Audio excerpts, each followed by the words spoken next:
आग उगलते सूरज से बढ़ी तपन के बाद जब दिल्ली में झमाझम शुरू हुई तो लगा कि चलिए अब गर्मी से राहत मिलेगी, लेकिन इस बारिश ने तो कहर ही बरपा दिया। रविवार तड़के राजधानी दिल्ली और उससे सटे एनसीआर क्षेत्र में तेज बारिश शुरू हुई। इससे तापमान में तो गिरावट आई, लेकिन बारिश के कारण राजधानी के कई हिस्सों में पानी भर गया। तेज बारिश के चलते आवाजाही तो बाधित हुई ही, इससे सड़क पर पार्क की गई गाड़ियों को भी भारी नुकसान पहुंचा। दिल्ली के Manto road, Dwarka flyover, Subroto park, Chanakyapuri और दिल्ली एयरपोर्ट जैसी कई दूसरी जगहों पर जल भराव की तस्वीरें सामने आई है। मंटो रोड के पास एक कार पूरी तरह पानी में डूब गई। एयरपोर्ट के आसपास भी भारी जल भराव देखने को मिला। वहीं चाणक्यपुरी और द्वारका जैसे पॉश इलाकों में जल भरने से लोगों को बेहद परेशानी का सामना करना पड़ा।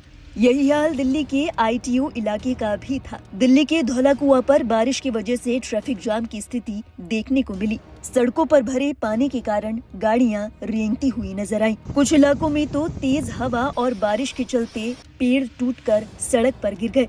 आंधी तूफान और बारिश का असर फ्लाइट्स पर भी देखने को मिला। इसके चलते दिल्ली एयरपोर्ट पर 100 से ज्यादा उड़ानों पर असर पड़ा। जानकारी के मुताबिक 25 से ज्यादा फ्लाइट्स को डाइवर्ट करना पड़ा, जबकि कई उड़ानों में बेहद देरी हुई। एयरपोर्ट अथॉरिटी की माने तो पिछली रात से ही उड़ानों के कारण एयरपोर्ट पर दबाव बना हुआ है। खराब मौसम के चलते दिल्ली एयरपोर्ट ने सुबह एडवाइजरी जारी की गई है, जिसमें कहा गया है कि कल रात खराब मौसम के कारण कई उड़ानें प्रभावित हुई है। ऐसे में यात्रियों को सलाह दी गई है कि वे नियमित रूप से अपनी उड़ान की स्थिति की जांच करते रहें और अपडेट के लिए एयरलाइन कर्मचारियों के संपर्क में रहें। वहीं दिल्ली के वसंत कुंज इलाके में अरोड़ा आसफ अली मार्ग पर एक बड़ा पेड़ नीचे गिर गया। सड़क पर पेड़ गिरने के कारण जल जमाव हो गया और एक तरफ का रास्ता बंद करना पड़ा। सड़क पर एक भी स्ट्रीट लाइट नहीं चल रही। वहीं तेज धूल भरी आंधी, तूफान और बारिश के बाद दिल्ली के कई इलाकों में बिजली आपूर्ति बाधित होने की भी खबर है। इनमें Bawana, Narela, Jahangirpuri, civil lines, Shakti Nagar, model town, Dheerpur, Burari और वजीराबाद शामिल है। टाटा पावर डीडीएल ने बताया कि लोगों की सुरक्षा सुनिश्चित करने के लिए कुछ क्षेत्रों में बिजली की आपूर्ति अस्थायी रूप से रोकनी पड़ी।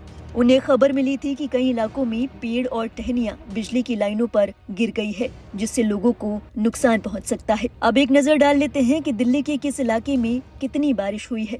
दिल्ली में बारिश का रिकॉर्ड सबसे ज्यादा जहां दर्ज किया गया है वो है सफदरजंग। यहाँ 81 मिलीमीटर बारिश दर्ज की गई। वहीं पालम में 68 मिलीमीटर, पूसा में 71 मिलीमीटर और मयूर विहार में 48 मिलीमीटर।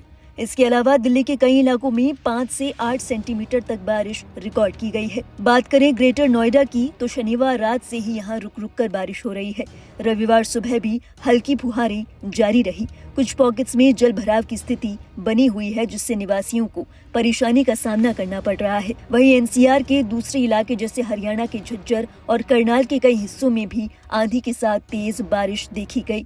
गुरुग्राम के कई इलाकों में भी जल भराव की स्थिति बनी हुई है। इसी बीच मौसम विभाग ने आगे आने वाले 24 घंटों में हल्की से मध्यम बारिश की संभावना जताई है। साथ ही कुछ इलाकों में तेज हवाएं चलने की भी चेतावनी जारी की गई है। विशेषज्ञों के मुताबिक ये बारिश प्री मॉनसून एक्टिविटी का हिस्सा हो सकती है। मौसम विभाग की ओर से जारी की गई एडवाइजरी में कहा गया है कि खुली जगहों से बचें, साथ ही पेड़ों की शरण भी न लें। इसके अलावा नागरिकों को कमजोर दीवारों और अस्थिर संरचनाओं से दूर रहने की सलाह भी दी गई है।